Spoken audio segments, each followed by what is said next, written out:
அந்த மயான கொள்ளை இப்போ சமீபத்துல நடந்து முடிஞ்சிருக்கு. அதுல நிறைய விஷயங்கள் நடந்திருக்கிறதா சில தகவல் வந்துச்சு. அது உங்க மூலமா தெரிஞ்சுக்கிட்டா நல்லா இருக்கும் அப்படின்னு நினைக்கிறேன் மேம்.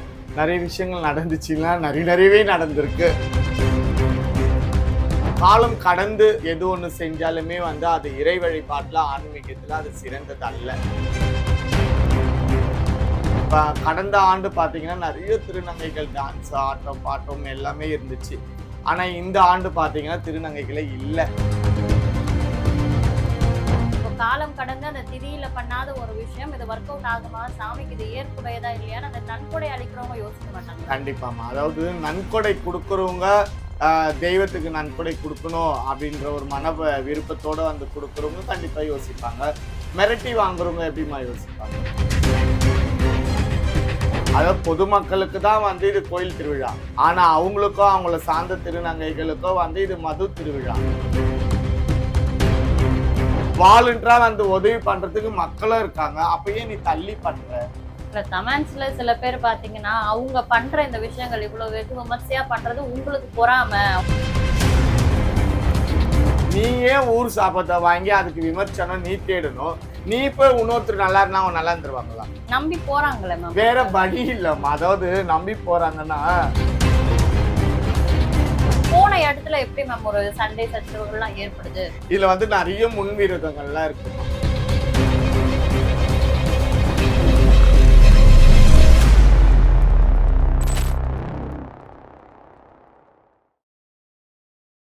திறன்பேசி நேயர்களுக்கு வணக்கம். நான் உங்கள் பவித்ரா சிவகுமார். இன்றைக்கு நம்ம கூட திருநங்கை சமூகத்துல எந்த ஒரு பிரச்சனை அப்படின்னாலும் தொடர்ந்து குரல் கொடுத்திருக்கக்கூடிய திருநங்கை போராளி வெளிச்சம் அறக்கட்டளையின் நிறுவனர் மந்த்ரா மேம் அவர்கள் தான் இணைஞ்சிருக்காங்க. வணக்கம் மேம். வணக்கம் மேம். திறன்பேசி நேயர்கள் அனைவருக்கும் மந்த்ராவின் பணிவான வணக்கங்கள். மயான கொள்ளை அந்த திதி தேதியை தாண்டி அந்த காலத்தையே விட்டு ஒரு 15 நாள் கழித்து மயான கொள்ளை பண்றாங்க ஒரு திருநங்கை அப்படின்னு சொல்லிட்டு உங்களுடைய சேனல்ல பல விஷயங்களை நீங்க தொடர்ந்து பேசிட்டு இருக்கீங்க. அந்த மயான கொள்ளை இப்போ சமீபத்துல நடந்து முடிஞ்சிருக்கு.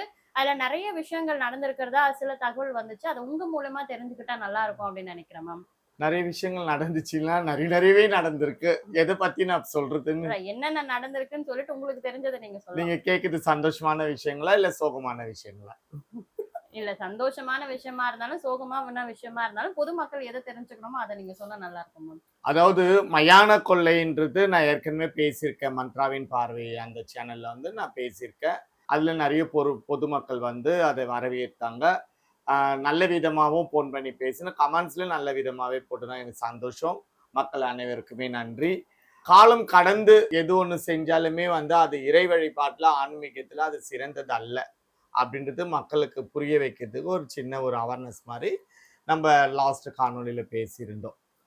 அதன் தொடர்ச்சியா பாத்தீங்கன்னா இவங்க காலம் கடந்து பண்ணதுல மகிழ்ச்சின்னு சொல்லக்கூடிய விஷயம் என்னன்னா அந்த அம்மனுக்கு நல்லாவே பூஜைகள்லாம் நல்லாவே பண்ணியிருக்காங்க. அதை பார்க்கறதுக்கு சந்தோஷமா இருந்துச்சு. பட் இது இன்னும் அந்த நாள்ல அந்த திதியில பண்ணியிருந்தாங்கன்னா தெய்வத்துக்கோ இது ஏர்வியா இருந்திருக்கோ, ரொம்ப மகிழ்ச்சியாகவும் இருந்திருக்கோன்றது ஒரு விஷயம். ரெண்டாவது பாத்தீங்கன்னா அந்த அவங்க ஒரு திருநங்கைன்னு சொல்லி இந்த பூஜைகள்லாம் பண்ணும்போது கடந்த ஆண்டு பாத்தீங்கன்னா நிறைய திருநங்கைகள் டான்ஸ், ஆட்டம், பாட்டம் எல்லாமே இருந்துச்சு. ஆனா இந்த ஆண்டு பாத்தீங்கன்னா திருநங்கைகளே இல்லை. ஏன்னா அவங்களோட சுயரூபம் எல்லாருக்கும் தெரிய வந்துச்சு. அதனால நிறைய திருநங்கைகள் அவங்கள விட்டு விடை பெற்றாங்க. அதுல பாத்தீங்கன்னா நம்ம வெளிச்சம் அறக்கட்டளைக்கு நம்ம நண்டாயா பரிவாரில் கூட ஒரு 35 திருநங்கைகள் அங்கிருந்து இங்க சேர்ந்திருக்காங்க. அப்போ அந்த ஃபங்க்ஷன் கோயிலோட ஃபங்க்ஷன்ல திருநங்கைகள் அவ்வளவா சொல்லிக்கிற அளவுக்கு இல்லாம விரல் விட்டு எண்ணக்கூடிய அளவுக்கு தான் இருந்தாங்க. அந்த விரல் விட்டு எண்ணக்கூடிய அளவுக்கு இருந்த திருநங்கைகள்லயும் இந்த கோயம்பேடு பகுதியை சேர்ந்த விஸ்வாக்கும் அவங்களோட பொண்ணு ஒருத்தவங்க அவங்க பேரு சனா அவங்களுக்கும் சண்டையாகி 2 பேரும் அடிச்சுக்கிட்டு ரொம்ப மங்கமாண்டு அசிங்கமாலாம் ஆயிருக்கு. அந்த கோயில் ஃபங்க்ஷன்ல ஆயிட்டு அதுக்கப்புறம் காவல்துறை 2 டீமுமே விரட்டி விட்டு போயிட்டு திரும்பவுமே அது மறாவது நாளுமே தொடர்ச்சியா அந்த பிரச்சனைகள் போயிட்டு அது ஒரு அசிங்கத்தை ஏற்படுத்தியிருக்கு. இல்ல இப்போ ஒரு கோவில் திருவிழா சாமிக்கான ஒரு விஷயம் பண்ற இடத்துல எப்படி இவங்களுடைய சண்டைகள் அந்த இடத்துல நடக்குது மேம்? என்ன காரணம்? நான் லாஸ்ட் டைமே சொல்லியிருப்பேன். அதாவது கோவில் அது தெய்வம், இது கோவிலோட திருவிழா அப்படின்ற மாதிரி இருந்தால் இருந்தால் மக்கள் பொதுமக்களுக்கும் சரி திருநங்கைகளுக்கும் சரி அந்த இடத்துல ஒரு பக்தி தான் இருந்திருக்கும். தெய்வத்தோட பக்தி தான் அங்க இருந்திருக்கும். அந்த பக்தியில தான் நிறைய இப்போ சாமிலாம் ஆடுறாங்க. அதை வந்து நம்ம என்ன சொல்றோம், சாமி ஆடுறத அவங்க பக்தி பரவசம் அடைஞ்சிட்டாங்கன்னு தான் நம்ம எடுத்துக்கிறோம். சரிங்களா? அந்த மாதிரி அந்தாவது அங்க நடந்திருக்கும். பக்தி பரவசத்துல அவங்க ஆடி இருப்பாங்க, அதெல்லாம் இருந்திருக்கும். பட் ஆனால் இவங்க அதை கோவிலா பார்க்கல. பெருமைக்காக ஏதோ கூட லாஸ்ட் காணொலியில கூட நான் பார்த்திருந்தேன். இன்ஸ்டாலயே இதுல ஞாபகம் இல்லை. 500 மோளங்கள் வச்சிருக்கேன் அப்படின்னா 500 மோளங்கள் என்னென்ன விதம்ன்றதே எனக்கு இப்ப இருக்கு நிஜமா தெரியாதுமா. எனக்கு தெரிஞ்சதுலாம் ஒரு 5-6 மோளங்கள் தான். அதுக்கப்புறம் எக்ஸ்ட்ராவா இப்ப ஏதோ டோலி பஜான்றாங்க, பேண்ட் வாது, அந்த ட்ரம்ஸ் என்னென்னமோ சொல்றாங்க. அதெல்லாம் சேர்த்தா ஒரு 10-15 வரும். 500 மோளந்தாளங்கள்னும் போது நான் அப்படியே என்னை மறந்த நிலையில பாக்குறேன். 500ஆ? அப்ப என்னென்ன இருக்கும் அப்படின்ற மாதிரி பாக்குறேன். 500 மேளதாளங்கள் வச்சு நீ திருவிழா பண்றதுக்கு இல்லாத ஏழை மக்கள் எவ்வளோ பேர் இருக்காங்க. ஏதாச்சும் ஒன்று பண்ணலாம்ல. இல்ல இவ்வளவு விஷயம் பண்றதுக்கு நன்கொடைய லட்சக்கணக்குல குடுக்குறாங்கல்ல மேம், அவங்க யோசிக்கலையா இதெல்லாம்? இப்போ காலம் கடந்து அந்த திதியில பண்ணாத ஒரு விஷயம் இது ஒர்க் அவுட் ஆகுமா, சாமிக்கு இது ஏற்புடையதா இல்லையான்னு அந்த நன்கொடை அளிக்கிறவங்க யோசிக்க மாட்டாங்களா? கண்டிப்பாமா. அதாவது நன்கொடை கொடுக்கறவங்க தெய்வத்துக்கு நன்கொடை கொடுக்கணும் அப்படின்ற ஒரு விருப்பத்தோட வந்து கொடுக்கறவங்க கண்டிப்பா யோசிப்பாங்க. மிரட்டி வாங்குறவங்க எப்படிமா யோசிப்பாங்க? நீ கொடுத்துதான் ஆகணும் அப்படின்னு மிரட்டும் போது அந்த ஏரியால அவங்களுக்கு பயந்து சில இதெல்லாம் பண்ணக்கூடியவங்க பயப்படுறவங்க என்ன பண்ணுவாங்க? யோசிச்சாலும் அதை செயல்படுத்த முடியுமா? முடியாது. முடியாது. அதாவது பொதுமக்களுக்கு தான் வந்து இது கோயில் திருவிழா. ஆனா அவங்களுக்கோ அவங்கள சார்ந்த திருநங்கைகளுக்கோ வந்து இது மது திருவிழா. மது அடிச்சிட்டு ஆடல் பாடல் குத்து டான்ஸ் லாஸ்ட் காணொலியில நான் நிறைய வீடியோஸ் எல்லாம் காட்டியிருக்கேன். அந்த தரப்புல அந்த குடும்பத்தை சேர்ந்தவங்க ஆடக்கூடிய ஒவ்வொரு ஆட்டத்தையும் பாத்தீங்கன்னா ஆம்பளை பசங்க கூட தோத்து போயிடுவாங்க. உள்பாவடை தூக்கி லுங்கியா மடிச்சு கட்டுவாங்க.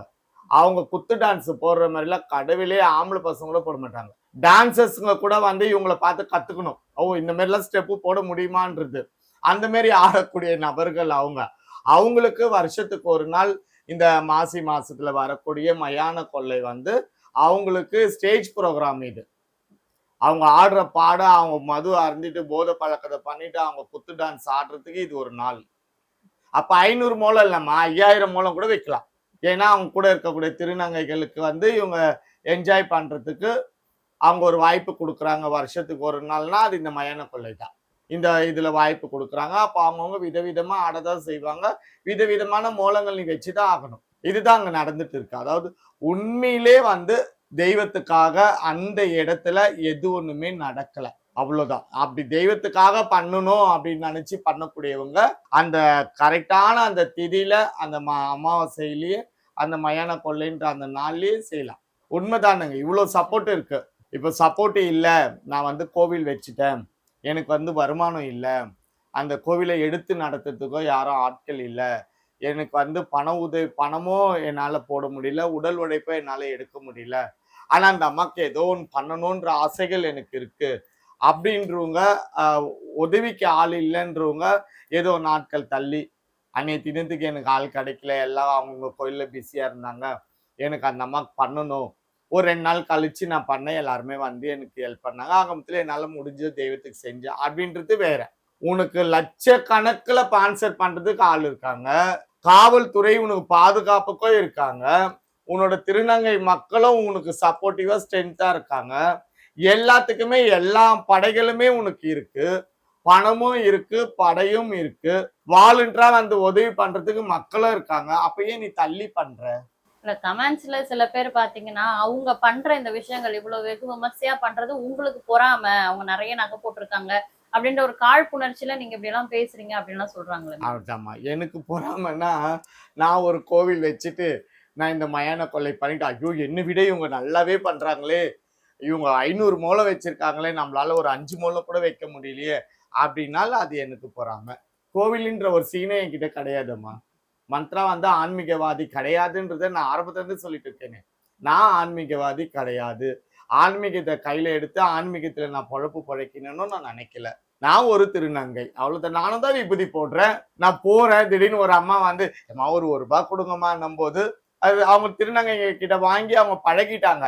₹1 கொடுக்கறதுனால நான் ஒன்னும் ஆயிட போறது கிடையாது. இருந்தால் கொடுப்பேன், அது இல்லைன்னா இல்ல போமாயிட்டு போயிடுவேன். கொடுப்பேன். அதனால நான் தெய்வம் கிடையாது. சரிங்களா? ஒரு கோவில்ல நின்னுட்டு இருக்கோம். நல்ல ஒரு அம்மன் கோவில்ல நின்னுட்டு இருக்கோம். அந்த லைன்ல வரவங்க திடீர்னு ஏதோ ஒருத்தவங்க எதிர்ச்சா பார்க்குறாங்க. எம்மா ஒரு ஆசீர்வாதம் பண்ணுங்கம்மான்னு வந்து முறைக்கு தலையை குனிஞ்சுன்னு வந்து நிக்கிறாங்க. நீங்க என்ன பண்ணுவீங்க? அது சந்தர்ப்ப சூழ்நிலை பண்ணி தான் ஆகணும். நல்லா இருமான்னு தலையில கை வைக்கிறேன். அதுக்காக நான் தெய்வமா? இல்ல அதுக்காக நான் ஆன்மீகவாதியா? அப்படிலாம் கிடையாது. அதாவது மக்களோட மனதுல வந்து திருநங்கைகள் வந்து ஒரு அர்த்தநாரி. அவங்க வாயால நல்லா இருன்னு சொன்னால் ஏதோ ஒரு நல்லது நடக்கும்ன்றது ஒரு ஆணித்தரமான ஒரு நம்பிக்கை. சரிங்களா? அதே போல வந்து திருநங்கை கையால வந்து நம்ம ₹1 காயின் வாங்கினோம்னா நம்மளுக்கு பணம் சேரும். நம்மளுக்கு கஷ்டம் இருக்காது. இதுவும் ஒரு ஆணித்தரமான ஒரு நம்பிக்கை. இது போல வந்து எங்களுக்கு முன்னோர்கள் வந்து இதெல்லாம் பண்ணியிருக்காங்க. அப்ப எங்களுக்கு முன்னோர்கள் வந்து யாரோட வயித்தெரிச்சலையும், யாரோடைய சாபத்தையும், யாரோட குடியும் கெடுத்து வாழல. அவங்களோட வாழ்க்கையை அழிச்சுக்கின்னு, அவங்களோட வாழ்வாதாரத்தை இழந்து, அவங்களோட சுதந்திரத்தெல்லாம் இழந்து, ஒரு அடிமைத்தனமான வாழ்க்கை எங்களோட முன்னோர்கள் வாழ்ந்தாங்க. அதனால அவங்க மனப்பூர்வமா அவங்க கஷ்டத்தை நினைச்சு, நம்ம தான் இவ்வளவு கஷ்டப்படுறோமே, நம்ம கிட்ட இந்த புள்ள வந்து ஆசீர்வாதம் இது நல்லா இரு சாமி அப்படின்னு மனமாற சொல்லிட்டு போவாங்க. புரியுதுங்களா? அப்போ அதுக்கு பவர் இருந்துச்சு, உண்மையிலே இருந்துச்சு. சரிங்களா? ஆனா இப்ப இருக்க திருநங்கைகள்ல பாதி பேர் பாத்தீங்கன்னா ஊர் பாவத்தை அள்ளி கிலோ கணக்குல கொட்டிக்கிறாங்க. கிராம் கணக்கு கூட கிடையாதுமா, கிலோ கணக்குல கொட்டிக்கிறாங்க. எங்க கொட்டிக்கிறாங்கன்னு கேளுங்க. அவங்க கழுத்துலயும், காதுலயும், கையிலயும், மூக்குலயும் கொட்டிக்கிறாங்க. அப்போ நீ ஏன் ஊர் சாபத்தை வாங்கி அதுக்கு விமர்சனம் நீ தேடணும்? நீ போய் இன்னொருத்தர் நல்லா இருந்தா அவங்க நல்லா இருந்துருவாங்களா? நம்பி போறாங்களே மேம். வேற வழி இல்லம்மா. அதாவது நம்பி போறாங்கன்னா ஒருத்தரை பார்த்தோன்னே அவங்க வந்து போர்டு எழுதி போட்டுக்கல.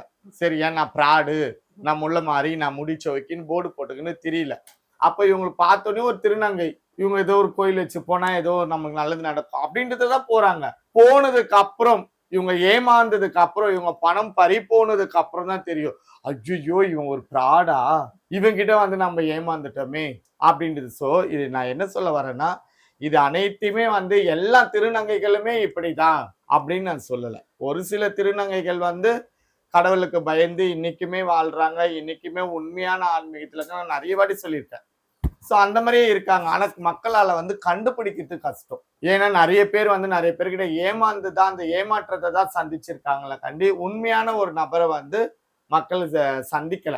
அப்போ நம்மளும் வந்து இந்த மீடியா மூலியமா இன்னாரு உண்மையானவங்கன்னு யாரும் ப்ரமோட்டும் பண்ண முடியாது. அது அவங்க போய் அவங்க கிட்ட பார்த்து அவங்க அதுல பலனடைஞ்சு அவங்க சொல்லணும், இன்னார்கிட்ட போனேன் நான் நல்லா இருக்கேன் அப்படின்றது. இதுதான் உண்மை. இப்போ திருநங்கை விஸ்வா அவர்கள் வந்து இவங்க அழைப்பு விடுத்து, இப்போ அந்த சம்பந்தப்பட்டவங்க வந்து அழைப்பு விடுத்ததன் பேர்ல தான் அந்த இடத்துக்கு போயிருப்பாங்க. போன இடத்துல எப்படி மேம் ஒரு சண்டை சச்சரவுகள்லாம் ஏற்படுது? இதுல வந்து நிறைய முன்விரோதங்கள்லாம் இருக்குமா.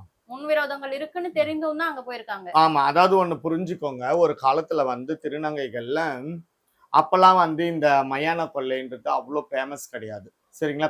குறைஞ்சது ஒரு 10 வருஷத்துக்கு முன்னாடிலாம் நான் சொல்றேன். இப்போ 10 வருஷத்துக்கு முன்னாடி மயான கொள்ளைன்றது அவ்வளோ ஃபேமஸ்லாம் கிடையாது. இந்த காசிமேடு பகுதியில வந்து இது நல்லா பண்ணுவாங்க. நல்ல விமர்சனமா பண்ணுவாங்க. நான் கூட அப்போ சின்ன வயசுல போயிட்டு என்ஜாய் பண்ணிட்டு வருவோம். அந்த மாதிரி காலகட்டங்கள் எல்லாம் சென்னையில ஒரு திருநங்கைக்கும் சண்டைன்னு வச்சுக்கோங்க, விட்டு கொடுத்து போயிடுவாங்க. சரி நீ என்ன அடிச்சிட்டியா, சரி நல்லா இரு, அவ்வளவுதான் முடிஞ்சிச்சு. ஏன்னா அப்ப வந்து இந்த நாயக்கு சிஸ்டம், நாயக்குகள் இதெல்லாம் கிடையாது. விட்டு கொடுத்து போயிடுவாங்க. அதுல ஒரு சிலர் வந்து அதை அப்படியே மறந்துடுவாங்க.